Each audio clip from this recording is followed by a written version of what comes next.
कहानी की शुरुआत होती है हमारी फीमेल लीड तांग यू से। ये जिसे घेर रखा होता है कुछ बुलीज ने, और उनकी हेड है शीरुई। वो अपने दोनों चमचों से कहती है कि इस मरी हुई को मारने में कुछ मज़ा नहीं आ रहा, एक काम करो, इसके कपड़े उतारो और इसकी फ़ोटो खींच के सोशल मीडिया पे वायरल कर लो। इसकी हिम्मत कैसे हुई मेरे क्रश की अटेंशन स्नीक करने की। तभी हम देखते हैं कि वो दोनों मिलके उसके कपड़े ज़बरदस्ती उठाने लगते हैं। वो उन्हें मना भी करती है कि प्लीज़ मुझे छोड़ दो, और फिर वो लड़की उसकी फ़ोटो खींचने लगती है। पर तभी टांग यू उस लड़के के हाथ पे काट लेती है, और वो फिर उसका गला दबा के उससे कहने लगता है कि तुम्हारी हिम्मत कैसे हुई ही मुझे काटने की, और उसे ज़ोर से मारता है। वो मन में सोच ही रही होती है, और तभी एंट्री होती है हमारे ड्रामा के मेन लीड बियान की। बियान उसे ज़ोरदार मुक्का मारता है और फिर वहाँ पे खड़ा होके कहता है कि ये तुम सब लोग क्या कर रहे हो, और क्या तुम लोग मरना चाहते हो। तो वो उससे कहता है कि तुम्हारी हिम्मत कैसे हुई हमारे इलाके में हमला करने की, और वो बियान की तरफ आके उस पर हमला करता है। पर बियान उसको एक ज़ोरदार मुक्का मार के गिरा देता है और कहता है कि अभी रुको, मैंने पुलिस को फ़ोन कर दिया, पुलिस यहाँ 1 ही मिनट में आती होगी। ये सब सुन के रुई सोचती है कि अगर ऐसा हुआ तो वो फंस जाएगी, इसलिए वो टांग यू से कहती है कि भले मैं आज जा रही हूँ पर तुम ज़्यादा दिन तक बच नहीं पाओगी, और वो वहाँ से चली जाती है। फिर हम देखते हैं कि टांग यू अपना सारा सामान उठा के वहाँ से जाने ही वाली होती है कि बियान उससे पूछता है कि तुम यहाँ से जा रही हो बिना मुझे थैंक्स बोले, मैंने तुम्हारी मदद की है। और फिर वो उसे दीवार से पिन कर देता है, और त्यांग मन में सोचती है कि ये भी दिखने में कोई अच्छा इंसान नहीं लग रहा है, तो शांति से इसे सॉरी करके यहाँ से भाग जाए। पर जैसे वो सॉरी बोलने के लिए वो करती है, उसका सर उस बियान के सर से लड़ जाता है, और फिर वो डर के जल्दी से सॉरी बोल के वहाँ से भाग जाती है। और बियान सोचता है कि कैसी डरपोक लड़की है। आगे हम देखते हैं कि एक आदमी अपनी गोद में बिल्ली को लेके आता है और बियान से कहता है कि मास्टर बियान को लोगों के मामलों में पढ़ने में कुछ ज़्यादा ही मज़ा आता है। और फिर वो उनसे ये भी पूछता है कि उसने अपने डॉक्टरल पोस्ट जो है वो क्यों वापस ले ली तियांग यूनिवर्सिटी से। तो वो कहता है कि बस उसका मन है अब कॉलेज जाने का। और तो वो उसे कहता है कि क्या तुम यहाँ पे अपनी माँ की वजह से आए हो। तो वो कहता है तुम ये क्या कह रहे हो, मैं इसलिए यहाँ आया हूँ क्योंकि ये मेरी माँ का होम टाउन है और मुझे ये जगह पसंद है। हम आगे देखते हैं कि हमें टांग यू अपनी ग्रैंड माँ से बात करते हुए दिखाई देती है, जहाँ पे उसकी ग्रैंड माँ उससे पूछती हैं कि क्या उन्होंने जो मेलबेरीज़ और वॉलनट्स दिए थे वो उसके क्लासमेट्स को पसंद आए। पर हमें पता चलता है कि टांग यू के सारे क्लासमेट्स ने उसका बहुत मजाक बनाया और उसके ग्रैंड माँ के दिए हुए वॉलनट्स और मेलबेरीज़ को फेंक दिया था। पर टांग यू अपनी ग्रैंड माँ का दिल नहीं दुखाती है और उनसे कहती है कि हाँ वो सबको बहुत पसंद आए। तो उसकी ग्रैंड माँ उससे कहती हैं कि तुम हमेशा काइंड रहना और सबकी मदद करना, ऐसे ही तुम लोगों को अपना दोस्त बना सकती हो। और टांगी सोचती है कि मेरी ग्रैंडमा ने हमेशा मुझे सॉरी बोलना ही सिखाया है और मैं हमेशा लोगों से पहले सॉरी बोल देती हूँ। फिर वो फ़ोन काटती है कि अपनी दादी से कहती है कि वो सब उससे होमवर्क करना है। आगे हम क्लासरूम का सीन देखते हैं। जब तांग्यू अपने क्लास में जाती है तो क्लासरूम में सब बातें कर रहे होते हैं कि कैसे ये तांग्यू जो है वो शीरोई और क्लास प्रेसिडेंट ज़ाओ शिविन के बीच में आ रही है। वो कहते हैं कि उसका और ज़ाओ शि का कोई मैच नहीं है, फिर भी वो पता नहीं क्यों उन दोनों के बीच आती है और उसके बारे में उल्टी सीधी बातें करते हैं। फिर हम देखते हैं कि तांग्यू की एक क्लासमेट आकर उससे पूछती है कि क्या वो ठीक है, क्योंकि उसने शीरुई और उसके साथियों को उसके पीछे कल जाते हुए देखा था और वो पुलिस को भी बुलाना चाहती थी। पर तांग्यू से कहती है कि तुम मुझसे दूर रहो वरना मेरी वजह से तुम भी फंस जाओगी। और वो कहती है कि इन सब में क्लास प्रेसिडेंट ज़ाओ की ही गलती है। वो ये सब जानता है कि शीरुई तुम्हें परेशान करेगी अगर वो तुम्हारे आसपास रहेगा, फिर भी वो तुम्हारे आसपास रहता है। पर तभी हम देखते हैं कि क्लास प्रेसिडेंट ज़ाओ शिविंग आता है और उससे कहता है कि लो देखो मैं तुम्हारे लिए नाश्ता लेके आया हूँ। पर तांग्यू जो है वो नाश्ता लेने से मना कर देती है और वो कहती है कि मुझे इसको खाने की कोई ज़रूरत नहीं है। और उससे क्लास प्रेसिडेंट ज़ाओ पूछता है कि क्या फिर से शीरुई ने तुम्हें परेशान किया है या तुम्हें उसने बुली किया है।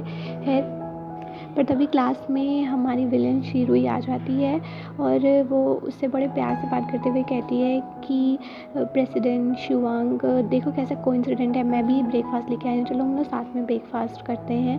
पर वो उसे नहीं मानती है और उसका हाथ पकड़ के ज़बरदस्ती उसे घसीट के वहाँ से ले जाती है।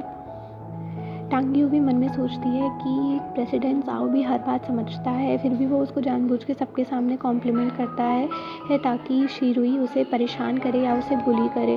वो कहती है कि मेरे घाव इतने गहरे हो चुके हैं कि अब इन झूठे हुए शब्दों से उन पे कोई मरहम नहीं लगा सकता है। पर तभी क्लास में एंट्री होती है हमारे प्रिंसिपल सर की, और वो क्लास में आके बताते हैं कि हमारी क्लास में एक न्यू ट्रांसफ़र स्टूडेंट आया है और सब लोग उसका स्वागत करो। तभी क्लास में एंट्री होती है हमारे मेन लीड बियान की, और सभी उसे क्लास में देख के शॉक हो जाते हैं कि वो कितना हैंडसम है। वो कहते हैं कि शायद वो किसी अपर क्लास फैमिली से है और वो बहुत काफ़ी रिच है, शायद ये प्रेसिडेंट ज़ाओ को भी कंपटीशन दे सकता है। और तभी बियान आके क्लास में अपने आप को इंट्रोड्यूस करता है, और जो प्रिंसिपल हैं वो प्रेसिडेंट से कहते हैं कि ज़ाओ तुम्हें, ये तुम्हारी ज़िम्मेदारी है कि तुम न्यू ट्रांसफ़र स्टूडेंट का ध्यान रखो। और ज़ाओ आके अपने आप को इंट्रोड्यूस करता है, वो कहता है कि वो उसका ध्यान रखेगा। तभी बियान की नज़र पड़ती है टांग यू पे, और वो उसे पहचान लेता है, अरे ये तो वही कल वाली लड़की है। टांग यू भी उसे देखती है और उसे लगता है कि बियान उसका पीछा करते हुए यहाँ आया है और वो उसे परेशान करेगा। तभी बियान कहता है कि वो टांग यू के साथ बैठेगा, और वो ज़ाओ को धक्का देते हुए त्यांग के पास जाके बैठ जाता है। हम आगे देखते हैं कि बियान सीट पे जाके बैठ जाता है और टीचर कहती है कि ये पेपर्स तुम सभी लोग लो, क्लास जाने से पहले इन सब को पूरा करके मुझे सबमिट करना। तभी बियान टांगियों से कहता है कि मुझे ऐसा क्यों लग रहा है कि तुम कुछ भूल रही हो। तो वो कहती है कि नहीं, मुझे ऐसा कुछ नहीं याद आ रहा और ना ही मैं तुम्हें जानती हूँ। तो बियान उससे कहता है कि तब तो मुझे लगता है कि मुझे तुम्हारी मदद करनी चाहिए याद करने में। तो वो कहती है नहीं नहीं, और वो हड़बड़ी में उठ के पेपर उठाने लगती है। तभी उसके बाल बियान के बैग से अटक जाते हैं। बियान उससे कहता है कि रुको मैं इसे निकालता हूँ, पर वो इतनी डरी हुई होती है कि वो कैंची लेके बस तुरंत अपने बालों को काट देती है। ये देख के बियान बहुत शॉक हो जाता है। तभी टीचर बियान से पूछती है कि क्या कोई प्रॉब्लम है। तो बियान कहता है नहीं, कोई प्रॉब्लम नहीं है, गलती से बस मैंने एक छोटी सी किटन के ऊपर पैर रख दिया, हाँ एक प्यारी सी बिल्ली के ऊपर। Hello hello hello. हम आगे देखते हैं कि टीचर कहती है कि बियान तुम बहुत ही मजाकिया हो, और फिर हम देखते हैं कि बियान अपने सर को हाथ पे रख के सो जाता है, और टांगी उसकी तरफ देखती है और सोचती है कि मैं किसी और नए झमेले में नहीं पड़ सकती हूँ, मुझे 3 महीने तक बच के रखना होगा। और वो सोचती है कि बियान कहीं उसको परेशान ना करे या फिर औरों की तरह उसे बुली ना करे।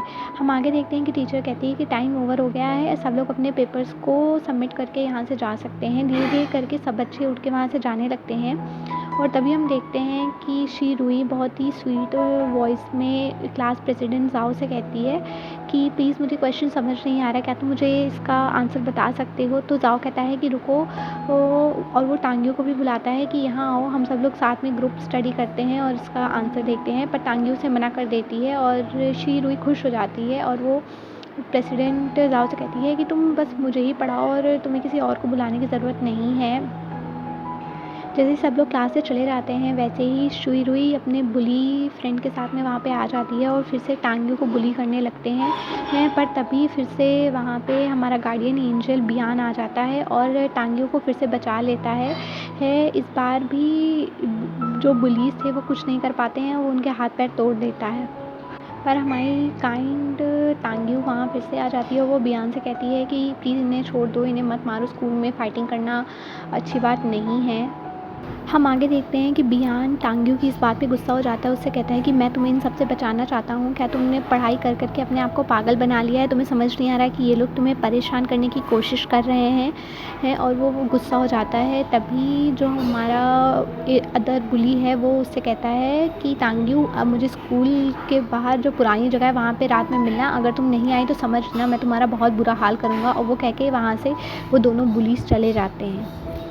हम आगे देखते हैं कि टांगियों पीछे मुड़ के देखती है तो बियान वहाँ से जा चुका होता है। उसे समझ में आता है कि अगर कोई उसे इन सब से बचा सकता है या फिर कोई उसकी जो लास्ट होप है वो बियान ही है, बियान ही उन्हें इन सब से बचा सकता है। और वो 3 महीने तक पोस्ट ग्रेजुएशन के एग्ज़ाम तक से बियान के साथ ही सेफ रह सकती है। इसलिए वो फिर से बियान का बैच लेके वहाँ से भागती है ताकि वो बियान से इस बारे में बात कर सके। वो देखती है कि बियान जो है वो टीचर से बात कर रहा होता है। टीचर उससे कह रही होती है कि मैंने सुना है कि तुम यहाँ अकेले रहते हो, अगर तुम्हें चाहिए तो हम तुम्हारे लिए यहाँ पे एक हॉस्टल अलॉट कर देंगे।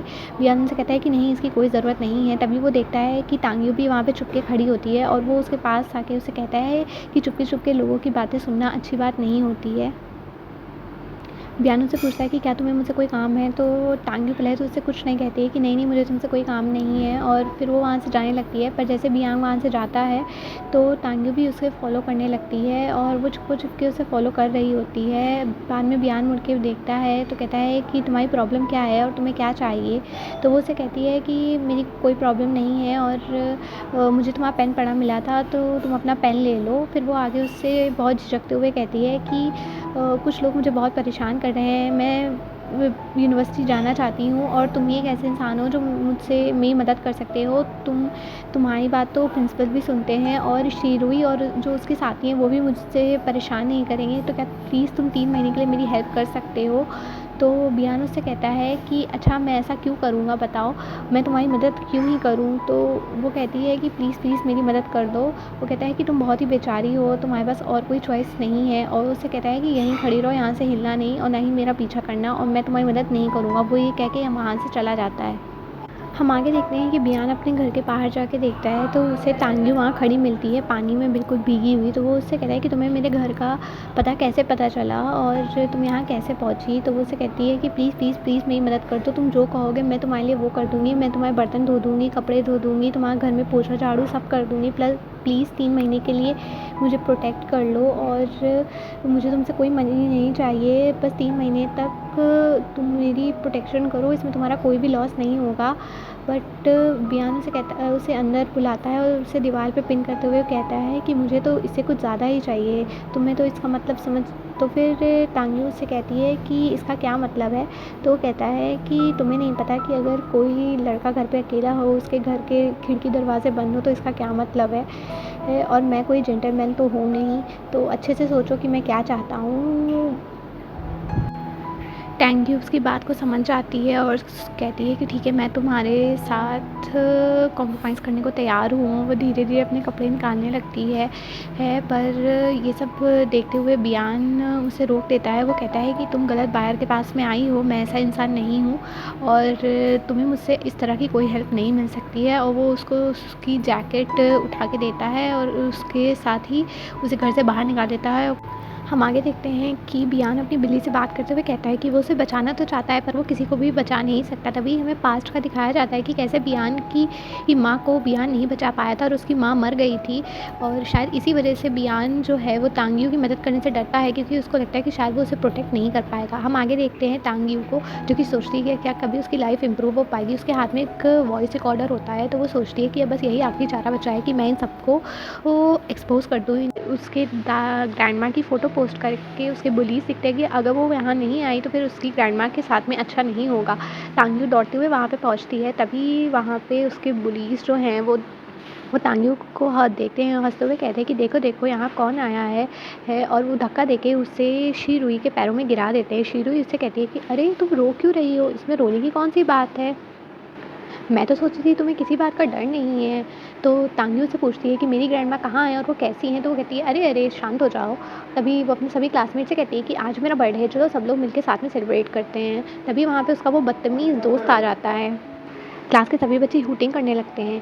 हम तभी देखते हैं कि शिरुई उससे कहती है कि तुम्हें भी ड्रिंक करना होगा, और टांग्यू बताती है कि उसे अल्कोहल से बहुत ज़्यादा एलर्जी है और वो ड्रिंक नहीं कर सकती है। तब वो उससे कहती है कि अगर तुम चाहती हो कि तुम्हारी ग्रैंडमा सेफ़ रहें तो फिर तुम्हें ड्रिंक करना ही पड़ेगा, और वो फ़ोर्सफुली उसे ड्रिंक कराने लगते हैं। वो उनसे कहती है कि मेरे पास मत आओ, पर फिर भी वो उसकी बात नहीं सुनते हैं। उधर हम देखते हैं कि बियान सोच रहा होता है कि टांग्यू का क्या हुआ होगा।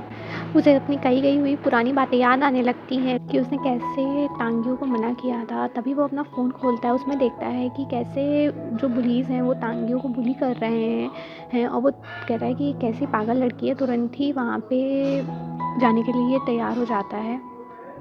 वापस से शिफ्ट क्लब की ओर शिफ्ट होता है और हम देखते हैं कि वो जो बुली लड़का है वो टांग्यू को बहुत परेशान कर रहा होता है। उसे ज़बरदस्ती अल्कोहल पीने के लिए कहता है पर वो मना कर रही होती है और उसे वॉमिटिंग हो जाती है और वो उसको मारने की फिर से कोशिश करने लगता है और वो सोचती है कि क्या मैं सच में मरने जा रही हूँ। तभी हम देखते हैं कि बियान वहाँ पे आ जाता है और बहुत ज़ोर से चिल्लाता है। फिर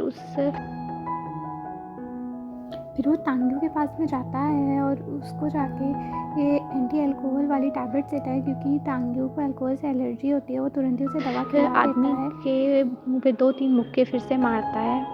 वो बुली फिर अपने दोस्तों से कहता है कि तुम लोग खड़े-खड़े मेरा मुँह क्या देख रहे हो? बियान को मारो और ये कोई स्कूल नहीं है बियान जो यहाँ पे मैं तुम्हें छोड़ दूँगा। बियान भी कहता है कि हाँ, अच्छा हुआ तुमने मुझे याद दिला दिया कि ये कोई स्कूल नहीं है और वो तुरंत काँच की बोतल उठाता है और उसके सर पे दे के मारता है और चिल्लाते हुए कहता है कि ये लास्ट वार्निंग थी, अगर इसके बाद मैंने ये तुम में से किसी को भी तांगियों को बुली करते हुए देखा तो ये अच्छा नहीं होगा। इसे मेरी लास्ट वार्निंग समझना। और ये कहते हुए तांगियों को वो अपनी जैकेट पहनाता है और अपने पीछे पिगी बैंक राइड दे के वहाँ से जाने लगता है। हम आगे देखते हैं कि वो लोग वहाँ अफरा-तफरी मच जाती है, पुलिस का सायरन सुनाई देने लगता है और शिरुई भी सोचती है कि वो यहाँ से भाग जाए पर वो लोग वहाँ से भाग नहीं पाते हैं क्योंकि बियान बाहर से दरवाज़ा बंद करके चला जाता है। पुलिस वहाँ पे आ जाती है और सबको अरेस्ट करने लगती है।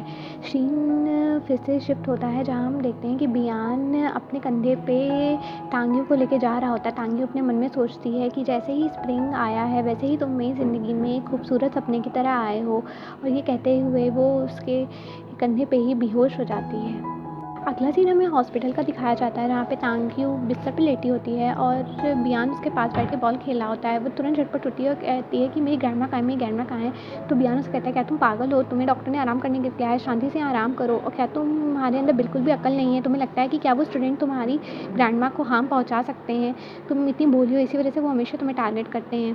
फिर वो दोनों बैठ जाते हैं और वियान उससे पूछता है कि क्या शिरुई तुम्हें इसीलिए टारगेट करती है क्योंकि तुमने उसके बॉयफ्रेंड को चुराया है? तो वो उसकी तरफ शॉक होकर देखती है और फिर त्यांग यू से कहती है कि क्या तुम प्रेसिडेंट ज़ाओ के बारे में बात कर रहे हो? तो वो कहता है कि हाँ, तुम्हें इस बारे में तो बहुत अच्छे से पता है कि मैं प्रेसिडेंट ज़ाओ के बारे में बात कर रहा हूँ और मुझे लगता है कि तुम उसके बारे में बहुत ज़्यादा केयर करती हो। तो फिर जाओ तुम इसे ढूँढो, तुम मेरे पास मदद माँगने के लिए क्यों आई? तो तांगी उसका हाथ पकड़ लेती है और कहती है कि मैं प्रेसिडेंट ज़ाओ के पास में नहीं जा सकती क्योंकि शिरुई मुझे हमेशा टारगेट उसी की वजह से बनाती है और अगर मैं उससे मदद मांगने के लिए गई तो फिर वो मुझे नहीं छोड़ेगी।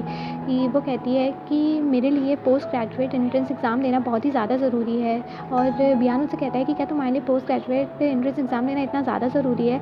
तो वो कहती है कि हाँ, ये मेरे लिए बहुत ज़्यादा ज़रूरी है। तो कहता है कि हाँ, मुझे पता है। ज़ाओ जिंग को पसंद करती हो क्या? पर त्यांग्यू अपने ही ख्यालों में खोई होती है। फिर वो उसको बेड पे धीरे से किक मारता है और पूछता है कि मैं तुमसे पूछ रहा हूँ कि क्या तुम मुझे पसंद करती हो या नहीं? तो वो कहती है कि किसे पसंद करती हूँ? तो फिर वो कहता है कि मैं तुम्हारी जान बचाई इसलिए मैं नहीं चाहता कि तुम कभी भी उसे पसंद करो या उससे प्यार करो। जब बियान वहाँ से उठ के जाने लगता है तो टांगी उसका हाथ पकड़ लेती है और उससे कहती है कि सॉरी मुझे माफ़ कर दो, मैं तुमसे डिस्ट्रैक्ट हो गई थी, मैं सुन नहीं पाई कि तुम क्या कह रहे थे। वो कहती है कि क्या तुम मुझसे गुस्सा हो? तो बियान कहता है कि नहीं, मैं तुमसे गुस्सा नहीं हूँ। फिर भी वो कहती है कि मैं तुमसे माफ़ी मांगती हूँ, मैंने तुम्हें अपोलोजाइज़ किया है, प्लीज़ मुझे माफ़ कर दो, मुझ पे गुस्सा मत हो। तो बियान उस पे और ज़्यादा गुस्सा हो जाता है। वो कहता है कि क्या तुम्हें माफ़ी मांगना तुम्हारी आदत है? जब देखो इससे माफ़ी, उससे माफ़ी, सबसे सॉरी क्यों बोलती रहती हो? तुम्हारा काम है कि दुनिया से सॉरी बोलती रहो। हाँ, तो वो कह रही थी कि तो फिर त्यांग यू उससे कहती है कि बस मैं तुम्हें दुखी नहीं करना चाहती थी इसलिए मैं तुमसे माफ़ी मांग रही हूँ। तो वो कहती है कि मैं तुम्हें एज़ अ फ्रेंड नहीं लूज़ करना चाहती, मैं नहीं चाहती कि तुम मुझे छोड़ के जाओ। तो बियान उससे कहता है कि जो भी तुम्हारा सच्चा दोस्त होता है तुम उसे कुछ भी कह सकती हो, तुम उसे कुत्ता बिल्ली कुछ भी कह दो फिर भी वो तुम्हारी बात का कभी बुरा नहीं मानेगा, तुम्हें उससे सॉरी कहने की कोई ज़रूरत नहीं है। तो बियान फिर उसकी तरफ शॉक होकर देखता है। वो कहता है कि मैंने कब कहा कि मैं तुम्हारा दोस्त हूँ? तुम अपने आप ही चीज़ें खुद बना लेती हो। तो तांगी उसे कहती है कि मुझे लगा कि तुम मुझे यहाँ पे बचाने आए हो इसलिए तुम मेरे दोस्त हो। तो वो कहता है कि नहीं, मैं तुम्हें यहाँ बचाने के लिए नहीं आया था, मैं तो बस यहाँ से पास से गुज़र रहा था तो मैंने सोचा कि ये कुछ गलत हो रहा है इसलिए मैं बस उसे ठीक करने लगा। मैं तुम्हें यहाँ बचाने के लिए नहीं आया था। वो सफाई देने लगता है और फिर वो कह रहा है कि हमेशा मैं तुम्हारी वजह से फँस जाता हूँ और तुम अपने आप को हमेशा एक नई प्रॉब्लम में डाल देती हो। तो अगर तुम 10 जन्म भी ले लो ना तब भी तुम मेरे एहसान को नहीं चुका पाओगी। ये त्यान तभी मन में सोचने लगती है कि मैं हमेशा इसको परेशान करती हूँ। फिर वो फिर से उसे कहने लगती है कि प्लीज़ मुझे माफ़ कर दो कि तुम्हें मेरी वजह से इतनी प्रॉब्लम हुई। तो बियान उसे कहने लगता है कि नहीं, रो नहीं, मैं ये नहीं कह रहा हूँ, मुझे तुम्हारी वजह से कोई प्रॉब्लम नहीं हुई। मतलब मुझे कोई भी दिक्कत नहीं है और मुझे लोगों की मदद करना अच्छा लगता है। पर वो उससे पूछता है कि क्या कोई ऐसी चीज़ है जो तुम मेरे लिए कर सकती हो? टांगी मन में सोचने लगती है कि आखिरकार इसे चाहिए क्या और मैं इसे क्या दे सकती हूँ, इसे वो तो चाहिए नहीं। फिर वो सोचती है कि शायद इसे पैसे चाहिए तो वो अपना फ़ोन आगे करके बियान को देती है, कहती है कि ये $100 का है और अब इससे ज़्यादा एक्सपेंसिव मेरे पास और कुछ भी नहीं है, तुम ये रख लो। तो बियान उसे कहता है तुम पागल हो क्या, मैं इस बारे में नहीं बात कर रहा था और उसे उसका फ़ोन वापस दे देता है। वो उसे कहता है कि तुमने मुझसे कहा था ना कि तुम मेरी लॉन्ड्री करोगी, मेरे लिए खाना बनाओगी और मेरे कुत्ते बिल्ली का भी ध्यान रखोगी। तो वो खुश हो जाती, कहती है कि क्या तुम सच बोल रहे हो, तुम प्रॉमिस करते हो? तो कहता है कि मैं प्रॉमिस तो नहीं करता पर डिपेंड करता है कि तुम्हारी परफॉर्मेंस कैसी होगी, अगर तुम अच्छा काम करोगे तो मैं तुम्हें 3 महीने तक सेफ रखूँगा। तो कमरे के बाहर से देखते हुए स्माइल करता है, कहता है कि ये लिटिल इडियट। आगे हमें स्कूल का सीन दिखाया जाता है जहाँ पे तांग्यू कैंटीन में खड़ी होकर 2 चिकन ऑर्डर कर रही होती है। तभी उसकी दोस्त वहाँ पे आती है, वो उसे कहती है, तांग्यू क्या तुम्हारी लॉटरी लगी है? वैसे तो तुम ये सब कभी नहीं खाती क्योंकि ये बहुत एक्सपेंसिव है, तो आज तुम ये क्यों खा रही हो? तो वो उसे कहती है कि नहीं, ये मेरे लिए नहीं है, ये एक वेरी इंपॉर्टेंट पर्सन के लिए है।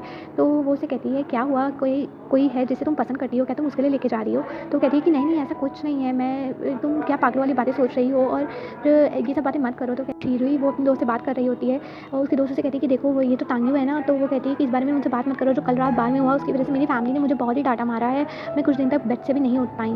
हम आगे देखते हैं कि शीरुई बुली उठ के जाती है, वो जानबूझ के जाके अपनी प्लेट तांग्यू के ऊपर गिरा देती है, जाके उसके सारे कपड़े गंदे कर देती है। फिर भी तांग्यू उसे कुछ नहीं कहती है, वो वहाँ से जा रही होती है। तब शीरुई कहती है कि तुम अंधी हो क्या, तुम्हें दिखाई नहीं देता है? देखो तुमने मेरा सारा खाना गिरा दिया है और तुम्हें नहीं लगता कि अब तुम्हें मुझसे माफ़ी मांगनी चाहिए? तो तांग्यू से कहती है कि किस बात की माफ़ी? तुमने आके मेरे ऊपर खाना गिराया है, तुम्हें अपोलोजाइज़ करना चाहिए, मुझे नहीं। और तुम चाहती हो कि मैं तुम्हारी स्क्रीन के लिए पे करूँ, पर मैं क्यों करूँ?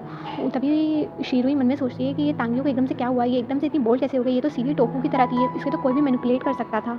हम आगे देखते हैं कि शीरुई से कहती है कि तो आज तो तुम्हारे अंदर कुछ ज़्यादा ही हिम्मत बढ़ी है। ठीक है, मैंने ये जानबूझ के किया, बताओ तुम्हारे पास इसका कोई एविडेंस है? तो वो कैंटीन की सभी लड़कियों से पूछती है, बताओ किसी ने ऐसा देखा? तो सब लड़कियां डर के मारे कह रही थी कि नहीं, उन्होंने ऐसा कुछ नहीं देखा है। तो वो कहती है, बताओ तुम्हारे पास क्या प्रूफ है? चुपचाप मुझे पैसे दे दो वरना मैं टीचर को बुला दूँगी। तांग्यू बिना डरे उससे कहती है कि ठीक है, तुम टीचर को बुला लो, क्योंकि कैमरे में सब कुछ कैप्चर हो गया है और अगर कैमरा खुला तो सबको पता चल जाएगा कि तुमने जानबूझ के मेरे ऊपर खाना फेंका है और फिर तुम्हें मुझसे माफ़ी मांगनी पड़ेगी। तो शीरुई कहती है कि तुम्हारे तेवर आज कुछ ज़्यादा ही ऊँचे हैं। तभी हम देखते हैं कि बियान वहाँ आ जाता है। वो कहता है कि मैंने देखा है तुम्हें इसके ऊपर जानबूझ के खाना डालते हुए। वो तांग्यू से कहता है कि इसने तुम्हारे ऊपर खाना फेंका, फिर भी तुम इससे इतने अच्छे से बात कैसे कर रही हो? तो वो तुरंत ही उसकी दोस्त से प्लेट लेता है और उठा के बुली शीरुई पे डाल देता है, उसको सर से पैर तक खाने से नहला देता है। हम आगे देखते हैं, बियान कहता है कि अब ये साफ बराबर हुआ है। तभी उसकी चमचियाँ आके शीरुई को उसके कपड़े साफ़ करने लगती हैं और फिर वो तांग्यू का हाथ पकड़ के उसे कैंटीन से बाहर लेके जाता है। अब हम देखते हैं कि हम बियान के घर में हैं और वो तांग्यू से कहता है कि आज की परफॉर्मेंस काफ़ी अच्छी थी, तुम काफ़ी बोल्ड हो गई हो, मैं तुम्हारी परफॉर्मेंस से इम्प्रेस हुआ। तो तांग टीचर इस बारे में कोई भी बात कहे तो सारी रिस्पॉन्सिबिलिटी तुम मेरे ऊपर डाल देना, क्योंकि उसने मेरे ऊपर फेंका था, अगर मैं उसके ऊपर फेंकूँगी तो टीचर कुछ नहीं करेंगे पर वो तुम्हें डांटेंगे। पर बियान उसके सर पे एक टपली मारते हुए कहता है कि क्या तुम्हें मैं ऐसा इंसान लगता हूँ जो कुछ हैंडल नहीं कर सकता, और क्या मैं तुम्हें ऐसा इंसान लगता हूँ जो लड़कियों के ऊपर ब्लेम डाल देगा? तो वो कहता है कि तुम्हें इस बारे में चिंता करने की कोई ज़रूरत नहीं है, पर हाँ, अगर किसी चीज़ की तुम्हें चिंता करने की ज़रूरत है तो वो है तुम्हारी स्कूल की यूनिफ़ॉर्म। अगर तुमने इसे चेंज नहीं किया तो ये दाग हटेगा नहीं। तो वो कहती है कि आई एम सॉरी, और मैं अभी डॉर्मेट्री जाती हूँ और अपने कपड़े बदल के आती हूँ। तो वो कहता है कोई ज़रूरत नहीं है डॉर्मेट्री जाने की, कि मेरे घर में वॉशिंग मशीन और ड्रायर दोनों हैं, तो तुम इसे यहीं धो के यहीं पे सुखा दो। तो वो कहती है कि मुझे नहीं लगता ये कोई अच्छा आइडिया है। तो वो कह रहा है क्यों, इसमें क्या दिक्कत है? फिर वो उसे टीज़ करते हुए कहता है कि क्या तुम्हें लगता है कि मैं तुम्हारे साथ कुछ कर दूँगा? हाँ, बोलो, क्या तुम्हें लगता है कि मैं तुम्हारे साथ कुछ कर दूँगा? तो वो कहती है कि तो तांग्यू से कह रही है कि अपनी पढ़ाई करना बंद करो।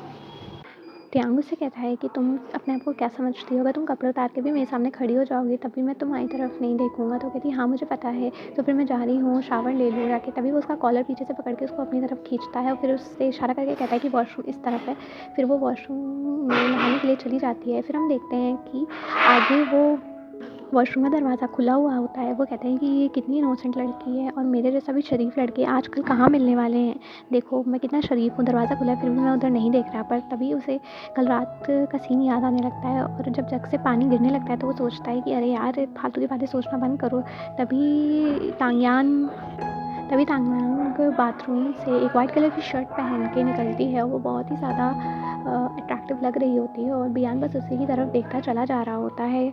तब टियान उससे पूछती है कि क्या हुआ बियान, कोई प्रॉब्लम है क्या? तब बियान उसे कहता है कि नहीं नहीं, ऐसा कुछ नहीं है, और वो अपने आप को एम्बैरेसमेंट से छुपाने के लिए फ्लावर वास को उठा लेता है और कहता है कि इसे पानी देने की ज़रूरत है, और जाके फ्लावर वास को टेबल पे रख देता है और कुशन पे बैठ जाता है। और फिर तांग्यांग उसके पास जाती है, वो कहती है कि क्या सच में कोई प्रॉब्लम तो नहीं है ना? तो वो कहता है कि नहीं नहीं, कोई प्रॉब्लम नहीं है, मैं बस सोच रहा हूँ।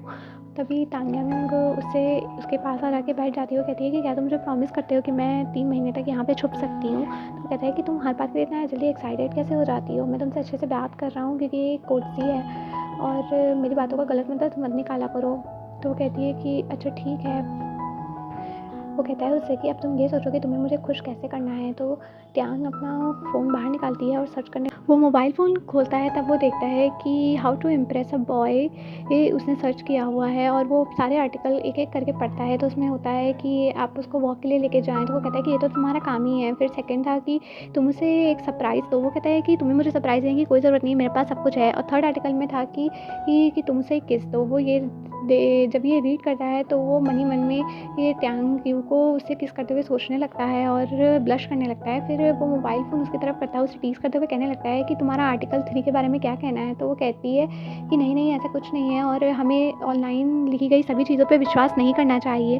तो बियान उसके ऊपर हँसने लगता है, वो कहता है कि तुमने कभी भी किसी से प्यार नहीं किया है ना? तो वो कहती है कि ये मेरे ऊपर हँसो नहीं, और वैसे भी स्कूल हमें अलाउ नहीं करता है प्रीमैच्योर लव के लिए।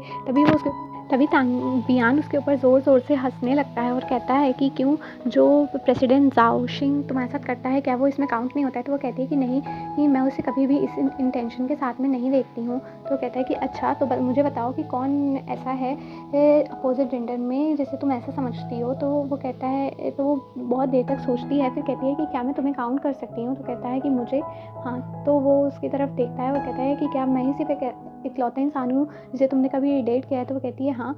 फिर वो तुरंत ही कहती है, नहीं, नहीं, नहीं ऐसा नहीं है, तुम बस एक ऐसे इंसान हो जो मेरे दोस्त हो और कुछ नहीं। तो वो कहता है कि सच में तुम्हें इस बारे में कोई भी एक्सपीरियंस नहीं है। पर तांग यांग कहती है कि मैं इसे अच्छे से सीख जाऊँगी, मेरी लर्निंग एबिलिटी बहुत ज़्यादा अच्छी है। फिर भी वो उसके ऊपर हँसता है और कहता है कि ये कोई मैथ प्रॉब्लम नहीं है जिसका कोई एक सही आंसर हो। और कहता है कि तुम्हें किसके बारे में कुछ पता भी है क्या, कि इसके लिए बहुत हाई प्रोफिशिएंसी चाहिए होती है और इसके बहुत देर लग जाती है लोगों को इसमें सीखने में। तुम तो अभी एक रुकी हो, तुम तो बिल्कुल एक न्यू कमर, एक बेबी हो। तो वो उससे पूछती है कि बियान, क्या तुमको इस चीज़ में एक्सपीरियंस है? तो वो एम्बैरेस हो जाता है क्योंकि उसने भी कभी किसी को डेट नहीं किया होता है। फिर भी वो कूल बनने के लिए कह देता है कि हाँ, हाँ, क्योंकि थ्योरी तो प्रैक्टिस से ही आती है ना, तो मुझे इस बारे में बहुत एक्सपीरियंस है, मैंने इस बारे में बहुत सोचा और समझा है, मुझे बहुत कुछ पता है। या वो उसके कंधे पे हाथ रख के कहता है कि तुम्हें तो अभी बहुत कुछ सीखने की ज़रूरत है इस बारे में मुझसे, और मैं भी तुम्हें इस चीज़ में मास्टर बना दूँगा। तायुन मन में सोचती है कि शायद बियान को किस पसंद है, अगर मैं उसे किस करूँगी तो फिर वो मेरी हेल्प ज़रूर करेगा। आंटी उसके चीख पे किस कर देती है। ये देख के बियान बहुत ही ज़्यादा शॉक हो जाता है, तो सरप्राइज़ हो जाता है कि उससे वो चिल्ला के पूछता है कि ये तुमने क्या किया? और तब तानयुन उससे कहती है कि तुमने ही तो कहा था कि थ्योरी तो प्रैक्टिस से ही तो आती है। तब वो कहता है कि वो तानयुन का हाथ पकड़ता है और उसे खींच के सोफ़े पे पिन कर देता है और फिर उसकी तरफ देखते हुए बोलता है कि तुम्हें पता है कि अभी तुमने क्या किया है? तुम्हारा ऐसा बर्ताव करना किसी भी आदमी की फीलिंग्स को जगा सकता है। तो तानयुन डर जाती है, उसे लगता है कि उसने बियान को नाराज़ कर दिया है और वो कहती है कि आई एम सॉरी, मुझे माफ़ कर दो, मैं गलत थी, मुझे ये नहीं करना चाहिए था और मैं आइंदा से ये सब कभी नहीं करूँगी। पर बियान उससे पूछता है कि तुम मुझे पहले ये बताओ कि तुम कहाँ पे गलत थी? तो तानयुन थोड़ा सोचती है, फिर वो कहती है कि मुझे तुम्हारी कंसर्न के बिना तुम्हें किस नहीं करना चाहिए था। वो कहता है, और बताओ कहाँ गलत थी? तो वो कहती है कि मुझे इंटरनेट पे दी गई सभी चीज़ों पे विश्वास नहीं करना चाहिए। वो थोड़ा पिस्ड हो जाता है और वो कहता है कि और बताओ, और कहाँ पे गलत थी? तानयुन सोच नहीं पाती है कि बियान उससे क्या कहना चाहता है, फिर वो खुद उससे कहता है। उसे फोर्सफुली किस करने जा रहा होता है, पर तभी तानयुन उसे रोक देती है और फिर वो अपनी पूरी ताकत लगा के उसे धक्का दे देती है और बियान गिर जाता है।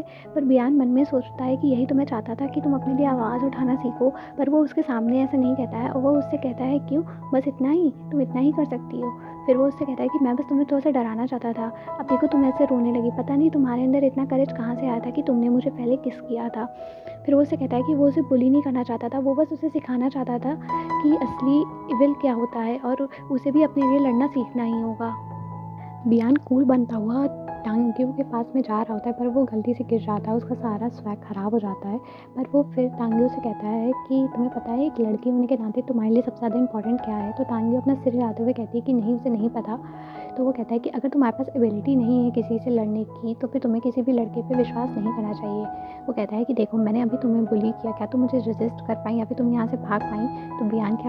तो तांगियों की आँखों में आँसू आ जाते हैं और वो अपना सिर हिलाते हुए कहती है कि नहीं। तो फिर वो उसे टिश्यू पेपर देता है कि ये लो, अपने आँसू पोंछ लो, और टियांग टिश्यू पेपर लेके अपने आँसुओं को पोंछने लगती है। आगे वो तांगियों से पूछता है कि क्या क्या तुमने कभी किसी भी लड़के के साथ ऐसा किया है? तो तांगियो उसकी तरफ देखती है और कहती है क्या? तो फिर वो कहता है कि आई मीन, मतलब क्या तुमने कभी किसी और लड़के को कभी किस किया है? तो वो तुरंत कहती है, नो, नो, नो, मैंने ऐसा कुछ नहीं किया है। फिर वो थोड़ी-सी रोनी ऐसी शक्ल फिर से बनाने लगती है, तो बियान उसे कहता है कि अब मैंने भाई क्या किया, तुम फिर से क्यों रोने लग गई?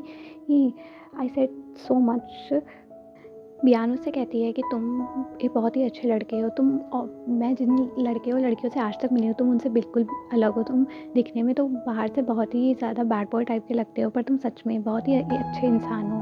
तुमने ना ही सिर्फ मुझे बुली किया, पर तुमने मुझे ये भी सिखाया कि मुझे दूसरों पे ईज़िली ट्रस्ट नहीं करना चाहिए। बियान उसकी बातें सुन के मन ही मन खुश होता है, पर वो उससे कहता है कि तुम्हें मेरे बारे में इतनी पढ़ाई करने के लिए किसने कहा है? जैसे ही वो खड़ा होता है, वो उसकी शर्ट पकड़ के उसको रोकती है और उसकी तरफ स्माइल करते हुए देखती है कि तो क्या तुम एग्री हो गए हो मेरी हेल्प करने के लिए? तो बियान उसे कहता है कि हाँ, मुझे तुमसे बहुत डर लगता है, बहुत ही ज़्यादा डर लगता है। तो आगे हमें क्लासरूम का सीन दिखाया जाता है, जहाँ पे तांग्यू की वही फ्रेंड आके उससे कहती है कि तुम दोनों कहाँ थे? टीचर तुम्हारे बारे में पूछ रही थी, शीरोई नहीं चाहती, पर वो उसे कहती है कि तुम चिंता मत करो, कैंटीन में सीसीटीवी कैमरा लगा था, सब कुछ ठीक हो जाएगा, मैं वहाँ जाती हूँ और तुम्हें चिंता करने की कोई ज़रूरत नहीं है। पर तभी बियान उसे पीछे से उसका हाथ पकड़ लेता है, उसे सामने ले आता है, तो कहता है कि तुम ये सब छोड़ो, ये सब मैं हैंडल कर लूँगा और ये पानी बहुत गर्म है, तुम जाओ इस पानी को मेरे लिए गर्म करो।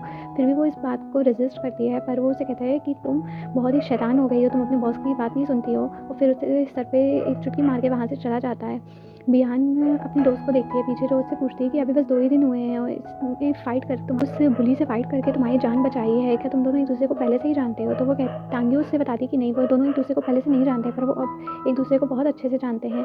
तांग्यू को लगता है कि कहीं बियान उसकी वजह से फँस ना जाए, इसलिए वो अपने दोस्त से कहती है कि तुम ये पानी गर्म कर देना और मैं हेड टीचर के ऑफ़िस में जा रही हूँ।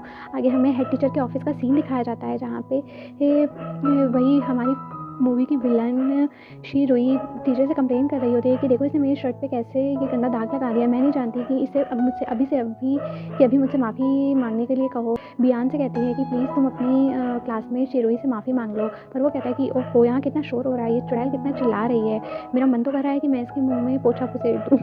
बियान के ऐसा कहने पे शीरोई का मुँह और ज़्यादा बन जाता है। वो टीचर से कहती है, देखिए ये आपके सामने भी मुझसे कैसे बात कर रहा है कि प्रेसिडेंट ज़ाओ वहाँ पे आ जाता है। वो टीचर से कहता है कि आप मुझे बुला रही थी। फिर वो सारी बात के बारे में जानकारी लेता है। तब शीरोई उसे अपने मगरमच्छ के आँसू दिखाती है और कहती है कि देखो इसने मुझे बुली किया है और इसने मेरा हाथ भी लाइटर से जलाया है। तो प्रेसिडेंट ज़ाओ बियान को कन्फ्रंट करते हुए कहते हैं कि तुम पता नहीं तुम किसी भी स्कूल से आए हो, मुझे फ़र्क नहीं पड़ता, पर इस स्कूल में बुलिंग बिल्कुल भी नहीं चलती है। स्टूडेंट को स्टूडेंट्स की तरह ही एक्ट करना पड़ता है। तो बियान उसे कहता है कि देखो मैंने किसी इंसान को बुली नहीं किया है। तो प्रेसिडेंट ज़ाओ से कहता है कि क्या तुम्हारी माँ ने तुम्हें दूसरों को रिस्पेक्ट करना नहीं सिखाया है? इस बात पे बियान को बहुत ज़्यादा गुस्सा आ जाता है। वो कहता है कि मेरी माँ ने तो मुझे सबको रिस्पेक्ट करना सिखाया है, पर तुम तो एक कुत्ते के बराबर के भी नहीं हो जो मैं तुम्हें रिस्पेक्ट दूँ। तो यही बात सब सुनता है, तो प्रेसिडेंट ज़ाओ टीचर से कहता है कि देख रही हैं टीचर आप ये कैसे बात कर रहा है, मैं आपको एडवाइस दूँगा कि आप इसे स्कूल से तुरंत ही निकाल दें। कुछ टीचर भी आस-पास के कहने लगते हैं कि हाँ, हाँ, इसे स्कूल से निकाल दो। पीछे स्टूडेंट्स भी बात कर रहे होते हैं कि अगर अब प्रिंसिपल सर भी यहाँ आ गए तो भी वो इसे स्कूल से निकालने से नहीं बचा पाएँगे। ये तभी हम देखते हैं कि ये एंट्री होती है हमारी टांग यू की, और वो वहाँ आके कहती है कि कोई भी बियान को स्कूल से नहीं निकाल सकता, उसने कुछ भी गलत नहीं किया है। त्यांग्यू की इस बहादुरी को देख के बियान खुश तो बहुत हो जाता है, पर फिर वो त्यांग्यू से कहता है कि मैं तुम्हें मना किया था ना यहाँ आने से, तुम यहाँ क्या करने आई हो? तो वो कहती है कि मुझे मेरी लिमिट्स पता हैं, पर मैं तुम्हें अकेला नहीं छोड़ सकती, तुमने मेरी हमेशा हेल्प की है, तो तुम्हारी हेल्प के लिए मैं पीछे कैसे हट जाऊँ? तब भी शीरोई कहती है कि देखो ये यहाँ पे भी नाटक फैलाने आ गई है, पर त्यांग्यू टीचर से कहती है कि टीचर इसमें बियान की कोई गलती नहीं है, ये जो मिंग शीरोई है इसने ही मेरे ऊपर खाने की प्लेट फेंकी थी और मुझे उल्टे सीधा बोला था, तभी बियान ने इसके ऊपर खाना फेंका क्योंकि वो मेरी मदद करना चाहता था। तो शीरोई कहती है कि टांगियो फालतू की बातें कहना बंद करो, मैंने तुम्हारे साथ ऐसा कुछ नहीं किया है। और वो प्रेसिडेंट ज़ाओ से कहती है, टांगियो कहती है कि मैं सीसीटीवी फुटेज लेके आई हूँ। वो पेन ड्राइव टीचर को देखती है। तभी टीचर जैसे ही पेन ड्राइव को लैपटॉप में लगा के खोलती हैं तो सरक से सामने आ जाता है कि कैसे शीरोई ने टांगरू के ऊपर प्लेट से खाना गिराया था। और जब सारा सब सामने आ जाता है तो सब बात करने लगते हैं कि शीरोई कितनी बुरी है, और प्रेसिडेंट ज़ाओ भी उसका फेवर लेता है। क्या यही सच्चा प्रेसिडेंट है? क्या यही स्टूडेंट यूनियन का असला प्रेसिडेंट है? फिर ज़ाओ भी शीरोई का हाथ झटकता है और उसे कहता है कि तुम अपने क्लासमेट्स को कैसे बुली कर सकती हो, तुम्हें ऐसा नहीं करना चाहिए। तभी शीरोई कहती है कि नहीं मैंने ऐसा कुछ नहीं किया है, ये झूठी ही फ़ोटोग्राफ्स हैं। तभी वो नहीं मानता है और कहता है कि तुमने बहुत बड़ी गलती की है। हम आगे देखते हैं कि प्रेसिडेंट ज़ाओ जो है वो शीरोई से कहता है कि टांग्यूंग से माफ़ी मांगो, पर वो कहती है कि वो माफ़ी नहीं मांगेगी। तभी टांग्यूंग भी कहती है कि उसे किसी माफ़ी की ज़रूरत नहीं है, उसने इस लड़ाई में कुछ भी नहीं खोया, उसे किसी भी तरह की माफ़ी की कोई ज़रूरत नहीं है। और साथ ही साथ में बियान को भी माफ़ी की किसी चीज़ की भी ज़रूरत नहीं है। फिर वो टीचर की तरफ देखती है और कहती है कि टीचर अगर सारी बात हो चुकी हो और अगर आप बियान को तो अब नहीं निकालेंगी ना, तो टीचर कहती है कि जब सब कुछ एक्सप्लेन हो चुका है और दोनों साइड की ही गलती थी, तो किसी को भी माफ़ी मांगने की कोई ज़रूरत नहीं है। कहती है कि अगर सब कुछ सेटल हो गया तो क्या अब मैं और बियान क्लास में वापस जा सकते हैं? तो टीचर कहती है हाँ, तुम दोनों क्लास में जाओ। तो वो बियान का हाथ पकड़ के वहाँ से ले जाती है। ये सब प्रेसिडेंट ज़ाओ देख रहा होता है, वो मन ही मन जल रहा होता है। फिर हम देखते हैं कि प्रेसिडेंट ज़ाओ शिरुई को एक कॉरिडोर में लेके आता है, उसे ज़ोरदार थप्पड़ मारता है। उसे कहता है कि मैंने तुमसे कहा था कि ये टांगियों के ऊपर प्रेशर बनाओ, ना कि उसे इतना परेशान कर दो हो, और अगर अब मैं तुम्हारे साथ कोई भी रूड बिहेवियर करूँ तो फिर इसका ज़िम्मेदार मैं खुद नहीं हूँगा, तुम्हारे खुद किए गए डिसीजन होंगे। ये सब तुम्हारी गलती है टांगियों, तुम्हारी वजह से मुझे प्रेसिडेंट ज़ाओ ने थप्पड़ मारा है और मैं इसे बिल्कुल बर्दाश्त नहीं करूँगी। फिर हम देखते हैं कि टांगियो और बियान दोनों साथ में घर जा रहे होते हैं कि पर मुझे तो पता है कि स्टूडेंट्स का कैफेटेरिया की सीसीटीवी को देखना बिल्कुल मना है, तो फिर तुम्हें ये कैसे मिला? तो बताती है कि उसने अपनी फ्रेंड व्यांशी से कहा था कि तुम्हारी मम्मी कैफेटेरिया में काम करती है, क्या तुम उनसे कह सकती हो कि वो कैफेटेरिया का सीसीटीवी फुटेज हमें दे सकती हैं? तो उसकी फ्रेंड तुरंत ही मान जाती है उसकी हेल्प करने के लिए। तो बियान टांगियो से कहता है कि मुझे नहीं पता था कि तुम इतनी ज़्यादा करेजियस हो, ये तो वही सपना है ना जिससे तुम सबसे ज़्यादा डरती थी, फिर वो शिरुई कौन सी चीज़ है, तुम तो उसे भी हरा सकती हो। पर टांगियो फिर भी कहती है कि मैं अभी भी थोड़ा सा डरी हुई हूँ। तो फिर बियान उससे पूछता है, अच्छा तुम अभी भी डरी हुई हो, फिर भी तुमने मेरे लिए स्टैंड लिया, ऐसा क्यों? तो वो कहती है कि मुझे नहीं पता कि मैंने किसी के लिए स्टैंड लिया या नहीं, पर मुझे बहुत डर लग रहा था जब मैंने सुना कि वो तुम्हें स्कूल से निकाल देंगे। वो कहता है कि तुम मुझ पे विश्वास करो, भले ही ईश्वर का देवता क्यों ना आ जाए, वो मुझे तुमसे दूर नहीं कर सकता, समझी? और ये कहते ही उसको वो एक साइड हग करता है और उसको एप्रिशिएट करता है। फिर हम देखते हैं कि वो दोनों रास्ते से जा रहे होते हैं, तभी सामने से एक साइकिल आ रही होती है। साइकिल से टांगियों को बचाने के लिए बियान उसको अपनी तरफ खींचता है और उसे हग कर लेता है। फिर दोनों एक दूसरे की तरफ देखते हैं और आई कॉन्टैक्ट बनाते हैं और आसपास की दुनिया भूल जाते हैं, पर तभी पीछे से कार का हॉर्न सुनाई देता है और वो दोनों से वापस सेंस में आते हैं। हम आगे देखते हैं कि बिहान टांगियों को डांटता है कि अभी-अभी तो मैंने तुम्हारी तारीफ़ की थी और तुम इतनी जल्दी अपना दिमाग घास चराने दे आई, कि अगर मैं भी तुम्हें नहीं बचाता तो तुम फिर से साइकिल से लड़ जाती। फिर बिहान टांगियो उससे दूर जाते हुए कहती है कि सॉरी, मुझे माफ़ कर दो। फिर वो उसको अपनी तरफ खींचता है, वो कहती है कि प्लीज़ गुस्सा मत हो, मेरे पैर में दर्द हो रहा है। तो बियान उससे कहता है कि अच्छा तुम यहीं रुको, मैं तुम्हारे लिए दवा लेके आता हूँ। फिर वो दवा लेने चला जाता है। आगे हम देखते हैं कि बियान जब वापस आ रहा था तो वो देखता है कि ये शिरुई का वही दोस्त एक गली में खड़ा होता है और अपने साथियों से कह रहा होता है कि वो टांगियों की बच्ची की वजह से शिरुई को थप्पड़ भी पड़ा प्रेसिडेंट जाओ से, अब हम उसे छोड़ेंगे नहीं। और वो कहता है कि जाओ जिस जगह पे टांगियों में ये सब होते हुए वो देख लेता है बियान, और फिर वो टांगियों के पास में जाता है। तो टांगियों से कहता है कि ये अच्छी बात है कि तुम्हारा पैर सिर्फ में सूजन आई है, ये फ्रैक्चर नहीं हुआ है, वरना 3 महीने बाद पता नहीं तुम एग्ज़ाम कैसे देती और तुम्हें क्या हो जाता। टांगियो स्माइल करती है उसकी बात पे और उससे कहती है कि मुझे पता था कि जब तक तुम मेरे साथ हो मुझे कुछ नहीं हो सकता। तो वो मन में सोचता है कि इस बेचारी को तो ये भी नहीं पता कि अभी जब ये मेक शॉप पे काम करने जाएगी तो इसके साथ क्या होगा, मुझे जल्दी ही ये सब को निपटाना पड़ेगा। फिर वो उससे कहता है कि चलो अब तुम्हें देर हो रही है, जाओ तुम और मेरी बढ़ाइयाँ करना बंद करो, समझी? फिर उससे कहता है कि तुम्हें याद है ना कि तुम्हें मेरे घर में कपड़े धोने और खाना बनाना है? तो कहती है कि हाँ मुझे याद है, बताओ तुम खाने में क्या खाना पसंद करोगे? तो वो कहता है कि मैं चिरुई का वही बुरी दोस्त वहाँ पे बैठा होता है और उसके पार्टनर्स आके उसको बता रहे होते हैं कि आज मेक शॉप के ओनर पे हमें टांगियो नहीं दिखी। तो वो कहता है कि देखो वो कहीं रास्ते में ही होगी, उसको हम पकड़ लेते हैं। तभी हम देखते हैं बियान को जो कि वहाँ बैठा होता है। वो कहता है कि मैं तुम लोग टांगियों से बाद में मिलना, पहले तुम मुझसे मिलो।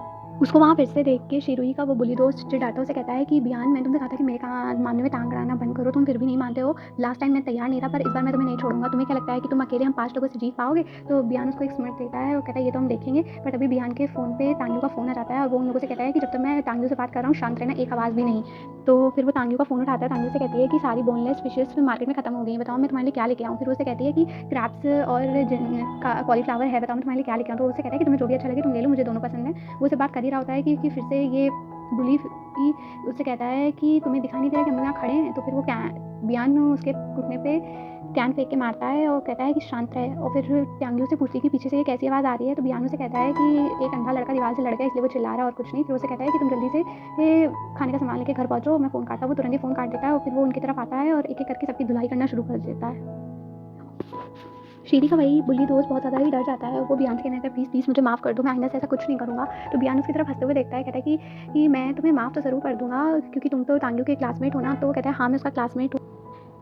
प्लीज़ मुझे माफ़ कर दो, मेरी गलती होगी, मैं आज के बाद टांगियों के रास्ते में कभी भी नहीं आऊँगा, मैं उसे कभी भी परेशान नहीं करूँगा। तो बियान कहता है हाँ, हाँ बिल्कुल, पर तुमने जो उसके साथ किया है तुम्हें उसका परिणाम तो भोगना ही पड़ेगा। और वो कहता है कि तुम ही थे ना जिसने उसके कपड़े फाड़े थे, तो अब हिसाब तो बराबर लेना ही होगा। ये कहते ही वो उसका हाथ मोड़ देता है, उसका हाथ तोड़ देता है। वो कहता है कि तुमने उसके कपड़े फाड़े थे और बदले में मैंने तुम्हारा हाथ तोड़ दिया, अब हिसाब बराबर हुआ। और फिर वहाँ से वो स्माइल देते हुए जा ही रहा होता है कि उसे टांगियों का मैसेज आता है। वो उससे कहती है कि उसने फ़िश मार्केट से ले ली है और उसको चिंता करने की कोई ज़रूरत नहीं है, वो उससे अब शाम को मिलेगी। पर वो उसे ये भी मैसेज करके बताती है कि प्रेसिडेंट ज़ाओ जो है वो कॉफ़ी शॉप पे उससे मिलने के लिए आया है। ये मैसेज देखते ही तुरंत ही बियान वहाँ पे दौड़ते हुए जाता है। आगे हम देखते हैं शॉप पे टांगियो काम कर रही होती है, तभी प्रेसिडेंट ज़ाओ वहाँ आ जाते हैं। वो उससे कहते हैं कि उसे ये तांग्यू से कुछ ज़रूरी बात करती है, पर तांग्यू कह देती है कि वो अभी शॉप पे काम कर रही है, वो वर्किंग आवर्स में किसी से भी बात नहीं कर सकती है, तो उसके बॉस आ गए तो वो उसे डाँटेंगे। तो वो कहता है कि ठीक है, मुझे 10 कप कॉफ़ी बना दो। तो वो कहती है क्या 10 कप? क्या तुम श्योर हो? तो वो कहती है हाँ, वो कहता है कि हाँ, मैं श्योर हूँ। तो वो मन में सोचती है क्या इसे समझ में नहीं आ रहा है कि मैं इससे बात करने में इंटरेस्टेड नहीं हूँ, फिर भी ये मेरे पीछे आ रहा है। फिर प्रेसिडेंट ज़ाओ उससे अपने आप से ही कहने लगते हैं कि जो भी स्कूल में हुआ मैं उसके लिए माफ़ी चाहता हूँ। इवन शीरुई भी तुमसे सॉरी है और उसको अपनी गलती पे पछतावा है। वो तो बस क्लासमेट के साथ थोड़ा-सा फ़न कर रही थी और उसकी कोई भी गलत इंटेंशन नहीं थी। वो बचपन से ही थोड़ी-सी स्पॉइल्ड है क्योंकि सबने उसका बहुत ख्याल रखा है, पर वो सच में तुमसे माफ़ी माँगना चाहती है। तो क्या मैं उसको यहाँ बुला लूँ ताकि वो तुमसे माफ़ी माँग सके? तो वो कहती है कि नहीं, इसकी कोई ज़रूरत नहीं है, बस तुम उससे मुझसे दूर रखो।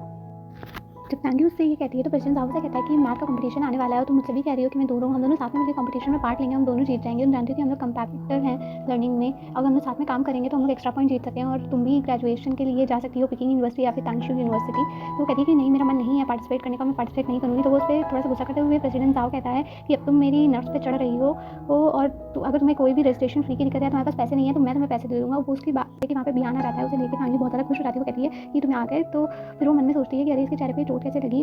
तो फिर प्रेसिडेंट साहब बियान से कहता है कि तुम यहाँ क्या कर रहे हो? तो बियान से कहता है कि क्यों, ये शौक तुम्हारी है क्या? तुम ही यहाँ पे सिर्फ आने के लिए अलाउड हो, मैं नहीं। फिर वो उसके बाद में तांग्यू से कहता है कि मुझे बहुत ज़्यादा भूख लगी है। तो तांग्यू से कहती है कि रुको, मैं अभी तुम्हारे लिए कुछ बनाती हूँ। फिर वो प्रेसिडेंट साहब की कप टी तैयार करके उसे दे देती है, पर और तांग्यू भी उसे कहता है कि तुम्हारे कप रेडी हो गए, तुम्हें दिखाई नहीं दे रहा, अंधे हो गया, अपना मिल्क पी लो, यहाँ से जाओ और हम दोनों को डिस्टर्ब करना बंद करो और बिजनेस को भी तुम्हारी वजह से बहुत नुकसान हो रहा है, यहाँ से जाओ और लोग भी यहाँ पे आ रहे हैं। तो वो कहता है कि तुम्हें मुझसे ये सब याद दिलाने की कोई ज़रूरत नहीं है। फिर भी वो जाते जाते तांग्यू से कहता है कि कंपटीशन जीतने का प्राइस 3000 युआन है, एक बार अपनी ग्रैंड माँ के बारे में तो सोचो, ये पैसे के लास्ट के काम आ सकते हैं। तो वो कहता है कि बियान प्रेसिडेंट हाउस के कहता है कि तुम्हें उसकी चिंता करने की कोई ज़रूरत नहीं है, मैं उसका ध्यान रख सकता हूँ और अभी के अभी यहाँ से चले जाओ। फिर वो वहाँ से मुँह बना के चला जाता है। बियान से कहता है कि अब तुम्हें ये कॉफ़ी नहीं चाहिए क्या? कोई बात नहीं, मैं तुम्हें कुरियर कर दूँगा। फिर हम आगे देखते हैं कि बियान और तांग्यू वापस घर जा रहे होते हैं और तांग्यू बियान से कहती है कि ये लो बैंडेज। तो वो कहता है कि नहीं, मुझे इसकी ज़रूरत नहीं है। तो कहती है कि चाहे घाव बड़ा हो या छोटा हो, तुम्हें इसे लगाना चाहिए वरना तुम्हें इन्फेक्शन हो जाएगा। तो वो कहता है कि तुम्हें मेरी बड़ी चिंता हो रही है कि मुझे इन्फेक्शन हो जाएगा। तो वो उससे कहती है कि जब मुझे पिछली बार चोट लगी थी तब तुमने भी मेरा ध्यान रखा था, तो मैं भी नहीं, तुम्हें चोट लगी मैं भी नहीं दे सकती हूँ। लास्ट टाइम जब तुम्हारे साथ मैं भागी थी और मेरा पैर में सूजन आ गई थी तब तुमने भी तो मेरा ध्यान रखा था। तो वो कहता है कि हाँ, तुम्हें अच्छा ये चीज़ें बहुत ज़्यादा याद रहती हैं ना। फिर वो उसके कहती है कि प्लीज़ मुझे ये बैंडेज लगाने दो। फिर वो उसको बैठा लेती है और एक एंग्री पाव के साथ में उसके बैंडेज लगाने लगती है। बियान उसे देख रहा होता है। फिर उन दोनों वो उसका हाथ पकड़ता है और तांग्यू बियान की तरफ देखती है। फिर दोनों एक दूसरे को देख के बहुत ज़्यादा एम्बैरेस हो जाते हैं। एक ऑकवर्ड सिचुएशन में वो दोनों एक दूसरे की तरफ देखते हैं। फिर बियान बात को इनिशिएट करते हुए कहता है कि पता नहीं क्या हो रहा है और तांग्यू मन में सोचती है कि मेरा दिल इतनी ज़ोरों से आके क्यों धड़क रहा है। फिर बियान उसे कहता है कि तुम्हारे मन में जो भी है तुम मुझे कह दो, किस बात की हेजिटेशन है, तुम्हें अगर कुछ पूछना है तो मुझसे पूछ सकती है। तो वो कहती है कि तुम्हें जो इंजरी लगी है ये शीरुई और उसके साथियों की वजह से लगी है ना, तुम्हें ये सब ट्रबल मेरी वजह से झेलना पड़ रहा है। तो वो उसके एकदम मुस्कुराते हुए कहता है कि क्यों, मैं तो तुम्हारा दोस्त हूँ ना, तुमने कहा था ना कि मैं तुम्हें हमेशा प्रोटेक्ट करूँगा, तो मैं तुम्हें प्रोटेक्ट कर रहा हूँ, तुम बस अपने स्टडी पे अच्छे से ध्यान दो और ये सब बातों के बारे में मत पूछा करो, समझी? तो वो कहती है कि है तुम बस वापस जाओ डॉर्मेट्री में। तो कहती है अरे मैं तो तुम्हारे लिए सब खाना लेके आई थी। तो वो उसे कहता है कि हाँ, पर स्कूल तो यहाँ से बहुत ज़्यादा दूर नहीं है, तुम डॉर्मेट्री जा सकती हो। तो फिर वो उसको टीज़ करने के लिए कहता है कि तुम क्या मेरे घर पे आके रहना चाहती हो? तो कहती है कि नहीं नहीं, ऐसा कुछ नहीं है और बस मैं तुम्हारे देखो तुम्हारे मुझे तुम्हारा फेवरेट कॉफ़ी का फ्लेवर नहीं पता था, इसलिए मैं अपने टेस्ट के अकॉर्डिंग तुम्हारे लिए कॉफ़ी लेके आई हूँ, प्लीज़ पी लेना। और बियान ये सब देख के बहुत खुश हो जाता है। फिर वो दोनों डॉर्मेट्री और अपने घर के लिए निकल जाते हैं। आगे हम देखते हैं कि तांग्यू अपनी डॉर्मेट्री में पहुंचती है और देखती है कि उसके रूममेट्स ने उसका सामान फेंक दिया होता है। ये देख के उसको बहुत दुख होता है, पर फिर वो सोचती है कि छोड़ो ये सब। बाद में उसकी ग्रैंडमा का कॉल आता है। वो उससे पूछती हैं कि तांग्यू तुम स्कूल में कैसी हो, क्या सब तुम्हारे साथ अच्छे से बिहेव कर रहे हैं, क्या तुम पढ़ाई करते करते थक गई हो? फिर वो उसे कहती है कि तुम कुछ बोल क्यों नहीं रही हो, क्या वहाँ पे तुम्हारे लिविंग एक्सपेंसेस इनफ नहीं है? तुम्हारी ग्रैंडमा ने बहुत सारे टमाटो और एगप्लांट्स मार्केट में बेच दिए हैं, मैं तुम्हें बहुत जल्दी बहुत सारा पैसा भेज दूँगी। तो वो कहती है कि नहीं नहीं ग्रैंडमा, इसकी कोई ज़रूरत नहीं है, टीचर्स और क्लासमेट सब लोग मेरे बारे में जानते हैं, तो वो हमेशा मेरी हेल्प करते हैं। और ग्रैंडमा को पता चला है कि एक लड़का है जो बहुत ही अच्छा है और वो मेरी बहुत केयर करता है, मेरा बहुत ध्यान रखता है, वो बिल्कुल एक गार्डियन एंजल की तरह है। तो ये सुनकर उसकी दादी बहुत खुश हो जाती है और कहती हैं कि अब तुम्हारी दादी को लगता है तुम्हारी चिंता करने की कोई ज़रूरत नहीं है। फिर हम बाहर देखते हैं कि बियान तांग्यू की डॉर्मेट्री के बाहर खड़ा होता है, उसको बालकनी से देख रहा होता है। फिर वो उसको मैसेज करके कहता है कि तुमने मेरे मैसेज का रिप्लाई नहीं किया था। तो वो कहती है कि नहीं नहीं, मैं तुम्हारा मैसेज देख नहीं पाई, सॉरी। फिर वो उसे कहता है कि नीचे देखो। तो वो नीचे देखती है तो वो उससे पूछती है कि तुम यहाँ नीचे क्या कर रहे हो? फिर वो उससे कहता है कि तुमने मुझे अपने दिन के बारे में कुछ बताया नहीं, तुम्हें बताना चाहिए था। तो वो कहती है कि हाँ हाँ मुझे याद है। तो फिर वो उसको 2 फोटो भेजता है। वो कहता है कि बताओ इन दोनों फोटो में तुम्हें क्या दिखाई दे रहा है? तो वो कहती है कि दोनों वर्ल्ड हैं और एक में मैं हूँ, एक में मैं नहीं हूँ, फिर भी इसमें कोई डिफरेंस नहीं है। तो वो उससे कहता है कि तुम हमेशा नेगेटिव बातें क्यों सोचती हो? मैं तुम्हें सच बताना चाहता था कि तुम्हारे बिना ये दुनिया पे किसी को फर्क नहीं पड़ता, इसलिए तुम्हें बस अपने आप पे ध्यान देना चाहिए। एक दुनिया में जहाँ पे तुम मेरे साथ हो वहाँ पे मैं सर्वाइव कर सकता हूँ, पर एक दूसरी दुनिया है जहाँ पे मैं तुम्हारे बिना सर्वाइव नहीं कर सकता। मैं तुम्हें ये समझाना चाहता हूँ। फिर वो उसको एक मोटिवेशनल थॉट भेजता है कि भले जीवन में कितनी भी प्रॉब्लम्स आ जाए, भगवान हमेशा तुम्हें तलवार देते हैं उनसे लड़ने के लिए, वो तुम्हें बस टेस्ट कर रहे हैं, तुम्हें हार नहीं माननी है। ये सुनकर बहुत खुश हो जाती है और फिर अंदर की तरफ भाग जाती है। ये देख के बियान सोचता है कि क्या ये मेरी बातें गुस्सा हो गई, पर वो मुड़ के जाने ही वाला होता है, तभी वो पीछे से आके उसको हक कर लेती है। बियान ये देख के बहुत खुश हो जाता है और वो उसे कहती है कि थैंक यू, तुमने मुझे बहुत ज़्यादा मोटिवेट किया और तुम हमेशा मुझसे अच्छी बातें करते हो, तुम्हारी वजह से मुझे स्ट्रेंथ मिलती है। पर तभी हम देखते हैं कि वहाँ पे उनकी डॉर्मेट्री की टीचर आ जाती हैं और वो चिल्लाने लगती हैं कि इतनी रात में यहाँ पे कौन है, क्या कर रहा है। वो टॉर्च लेके और क्या तुम लोग स्कूल से पनिश होना चाहते हो? तो वो कहते हैं नहीं नहीं, फिर वो उसका हाथ पकड़ के वहाँ से भाग जाता है। आज के लिए बस इतना ही। अगर आप चाहते हैं कि मैं इसका नेक्स्ट पार्ट लेके आऊँ तो please comment down below and subscribe to my channel. और आगे वाले अपकमिंग सीन्स बहुत ही ज़्यादा फ़नी और इंगेजिंग हैं और आपको बहुत ज़्यादा मज़ा आएगा। तो आई विश कि आप सब्सक्राइब करेंगे और नेक्स्ट एपिसोड के लिए या फाइनल एपिसोड के लिए comment down below. Bye bye, don't forget to subscribe and let me know कि आपको college high school love stories पसंद है या फिर लाइक सीओज़ की स्टोरीज़ पसंद है। I will bring the next.